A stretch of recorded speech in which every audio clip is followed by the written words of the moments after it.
July 22nd, 2025, we started our hike at the trailhead near Notre Dame de la Gorge, where hikers from all over the world gather to begin their journey.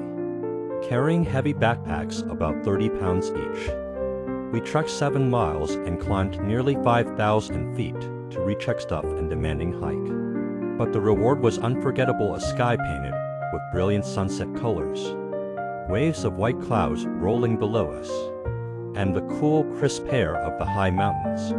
The campsite was stunning under a perfectly clear night sky. We lay back, watching the silver ribbon of the galaxy stretch overhead, surrounded by countless stars twinkling in the silence of the alpine night. July 23rd, 2025, the day began quietly after breakfast, the air still fresh from the mountain night.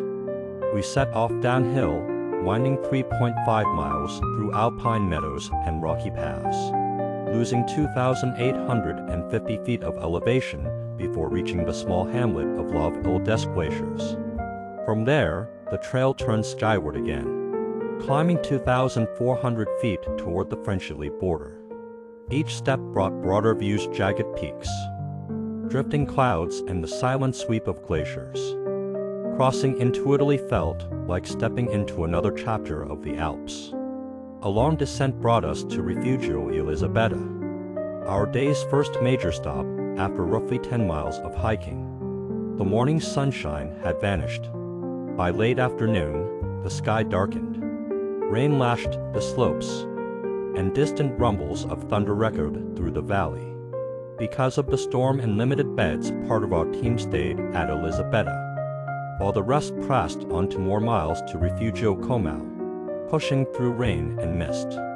That night, we all shared the warmth of a mountain hut, swapping stories and steaming mugs of tea. Refugio Elisabetta and Como to simple shelters, separated by only 2 miles, but that evening they felt like worlds apart. My deepest thanks to those teammates who braved the extra 2 miles. July 24th, 0 to 5, after finished breakfast, the 2 parts of our team finally met again near Refugio Como. It felt good to be together after taking slightly different paths the day before. We faced 2 choices to leave the TMB trail. The easy way: follow the vehicle road, a simple downhill stroll into the charming Italian town of Kermere. The harder way: climb 1,500 feet, follow 4.5 miles of winding TMB trail to Refugio Maison, and then descend to Kermere by cable car and lift. We didn't hesitate for long.